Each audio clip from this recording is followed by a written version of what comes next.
दोस्तों, बात उस समय की है जब हिंदुस्तान के सैनिकों ने बहुत बुरी तरीके से पाकिस्तान को पीट लिया और 8 जनवरी 1966 तक तो भारतीय सैनिक लाहौर से मात्र 2 घंटे की दूरी पर थे। माने और 2-3 घंटे का समय मिला होता तो शायद लाहौर में तिरंगा झंडा होता। यह तो हो सकता था उस समय, लेकिन तब एक मुश्किल आई। मुश्किल क्या आई?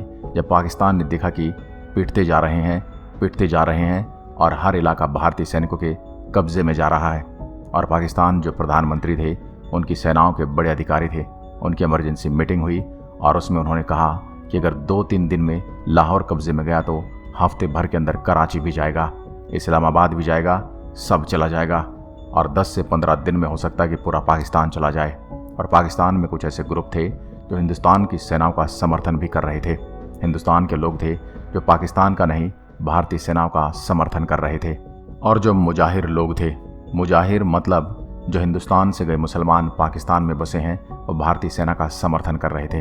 तो ऐसा लगता था कि शायद यह इलाका भारतीय सैनिकों के शिकंजे में आ जाएगा। और शास्त्री जी ने तो छूट दे रखी थी। उनको कभी इस बात की तकलीफ नहीं थी कि भारतीय सेना कहाँ तक जा चुकी है, और उन्होंने कहा कि अभी पाकिस्तान को कायदे से सबक सिखा देना ही ठीक है, ताकि बार बार यह तकलीफ न उठानी पड़े हमको। 8 जनवरी 1966 तक जब भारतीय सैनिक लाहौर के बिल्कुल नज़दीक थे, तब पाकिस्तान ने अमेरिका को कहा कि अब किसी तरह से युद्ध को रुकवाइए, नहीं तो हमारा अस्तित्व ही खत्म हो सकता है। अमेरिका को ऐसा लगा कि शास्त्री जी से युद्ध रोकने की बात कहना बहुत मुश्किल है, क्योंकि अमेरिका 1-2 बार ट्राई कर चुका था शास्त्री जी से बात करने की, और शास्त्री जी ने उसका 2 टूक जवाब दे दिया था। अमेरिका ने एक बार शास्त्री जी को धमकी दी थी और शास्त्री जी ने उसी धमकी का बहुत अच्छे तरीके से जवाब दिया था। क्या धमकी दी थी? कि उस समय लाल रंग का गेहूं आता था PL पोरेट्रो का अमेरिका से। PL पोरेट्री एक कानून का नाम है। अमेरिका में PL का मतलब होता है पब्लिक लॉ 480। जैसे हमारे देश में संविधान की धारा 370, 371, अमेरिका में कुछ कानून की धारा है, उनमें 480 नंबर की एक धारा है पब्लिक लॉ की। उस कानून के तहत अमेरिका का गेहूं आता था हिंदुस्तान में, लाल रंग का गेहूं आता था, और उस गेहूं को अमेरिका में जानवर भी नहीं खाते थे, वो भारत में बेचा जाता था। यह समझौता पंडित नेहरू ने किया था।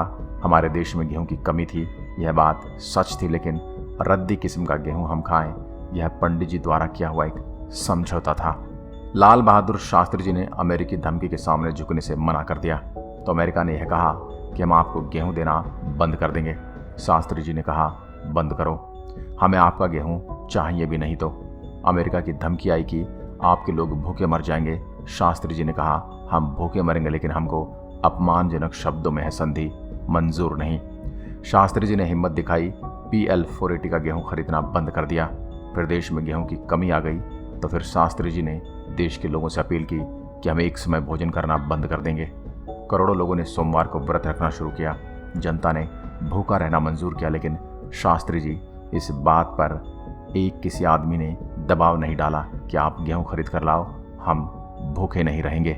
लेकिन दूसरी बार शास्त्री जी दबाव में आए और भारत के ही अंदर के नेता अमेरिका समर्थन में हो गए, जैसे कि हमारे देश में रामायण काल से होता आया है। भारतीय नेताओं ने फिर शास्त्री जी से कहा कि पाकिस्तान से समझौता कर लेना चाहिए और पाकिस्तान से समझौता करना पड़ेगा।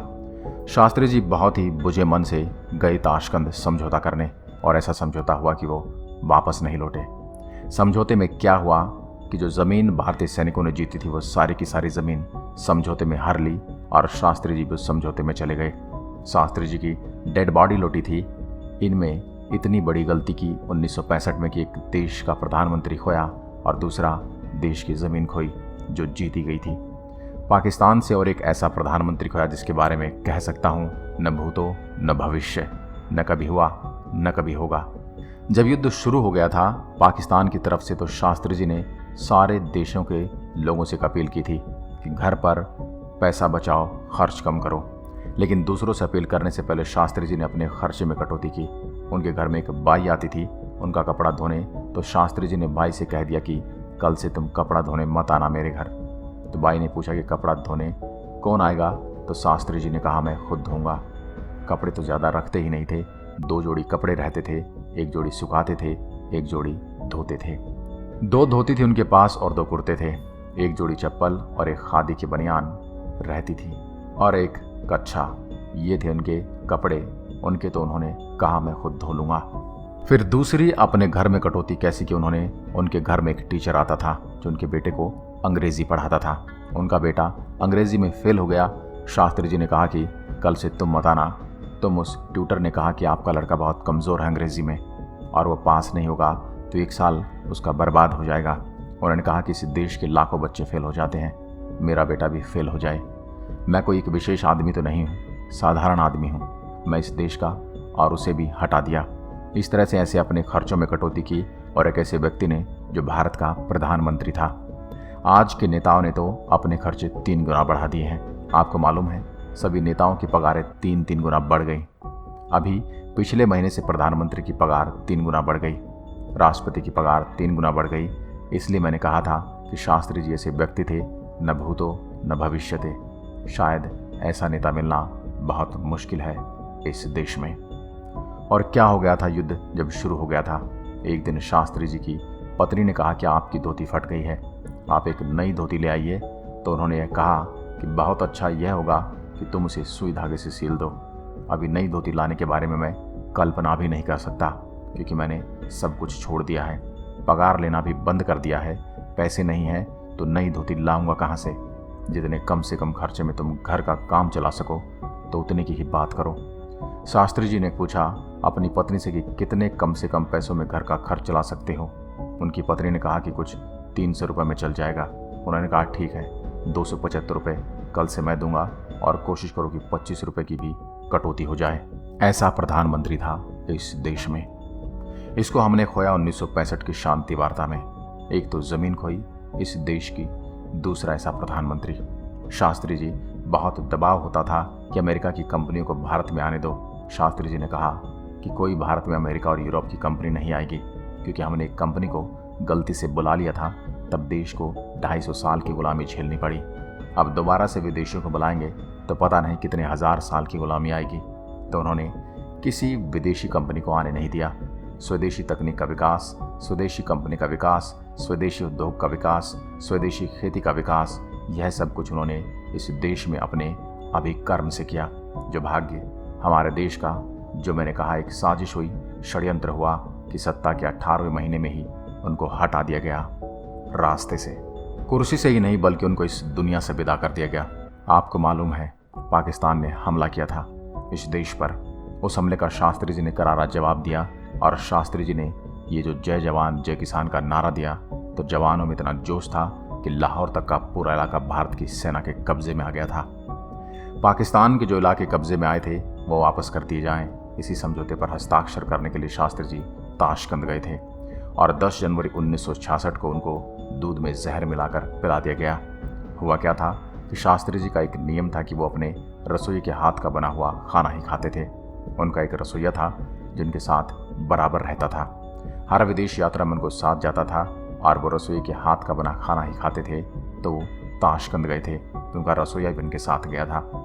लेकिन ताशकंद में क्या हुआ, शास्त्री जी के रसोइये का अपहरण किया गया।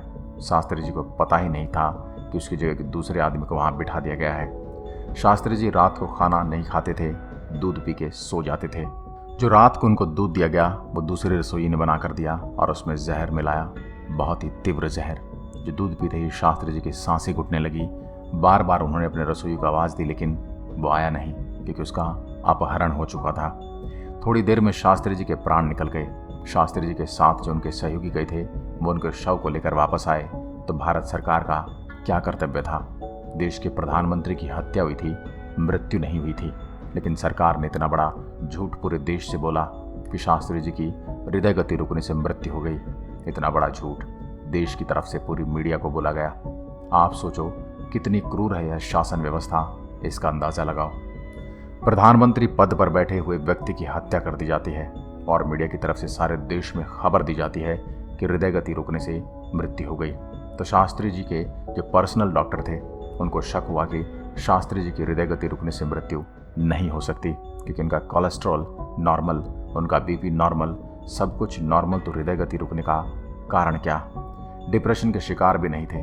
लाहौर तक का इलाका कब्जे में ले लिया था, भारतीय सेना की विजय हुई थी, तो डिप्रेशन का कोई कारण भी नहीं था। तो उनके डॉक्टर को शक हुआ और उनके डॉक्टर ने उनका शरीर देखने की इजाज़त मांगी। पहले तो शास्त्री जी का शरीर देखने की इजाज़त नहीं दी थी, फिर यह बात उनकी धर्मपत्नी ने कही, तब उनके शरीर को देखने की इजाज़त मिली। आखिर समय तक उनका शरीर पूरा नीला पड़ा हुआ था। हृदय गति रुकने में शरीर नीला नहीं पड़ता। शरीर नीला पड़ता है उस समय जब उस शरीर को जहर दिया जाता है। और उसके बाद भी हमारे देश की सरकार ने शास्त्री जी के शरीर का पोस्टमार्टम नहीं करने दिया। आप जानते हैं कि सामान्य सी हत्या के केस में पोस्टमार्टम होता है, पुलिस केस बनता है, FIR दर्ज होती है, लेकिन भारत सरकार ने शरीर का पोस्टमार्टम भी नहीं होने दिया। क्योंकि पोस्टमार्टम होता तुरंत बात समझ में आती कि जहर दिया गया है, और जहर दिया गया तो इंक्वायरी होती तो षड्यंत्रकारी पकड़े जाते। और वो षड्यंत्रकारी कौन थे, अंदाज़ा आप ही लगा सकते हैं। तो वो षड्यंत्रकारी पकड़े जाते, सारे देश के सामने उनका मुंह काला हो जाता। यह सब दबा कर रख दिया गया और शास्त्री जी की मृत्यु आज भी एक रहस्य और एक पहेली की तरह है। मैं आपको विनम्र पूर्वक बताता हूँ कि हिंदुस्तान का पहला प्रधानमंत्री था जिसने किसानों की चिंता की, जिसने जवानों की और सेना की चिंता की, जिसने हिंदुस्तान की स्वदेशी पूंजी कैसे बढ़नी चाहिए उसकी चिंता की, स्वदेशी तकनीक कैसे विकसित होगी उसकी चिंता की, स्वदेशी संसाधन कैसे बढ़ने चाहिए, ऐसा प्रधानमंत्री इस देश को मिला था। दोस्तों, यह देश हमेशा से ही अजर अमर था और कितने ही भारत माँ के सपूतों ने इसको संवारने के लिए बहुत कुछ किया है, लेकिन यह देश हमेशा देश के जयचंदों से हारा है। बल्कि किसी भी विदेशी आक्रांता में इतनी ताकत नहीं थी कि इस देश को आंख दिखा सके। वहीं आज देखने को मिल रहा है जो हाल शास्त्री जी का हुआ वह वापस किसी देशभक्त का ना हो। आपसे विनती है, देश का हित पहले सोचें और सही गलत का चयन आपके विवेक से करें। कमेंट में ऐसे महापुरुष के लिए जय जवान जय किसान लिखकर अपनी श्रद्धांजलि दें। जय जवान जय किसान, जय हिंद, जय भारत।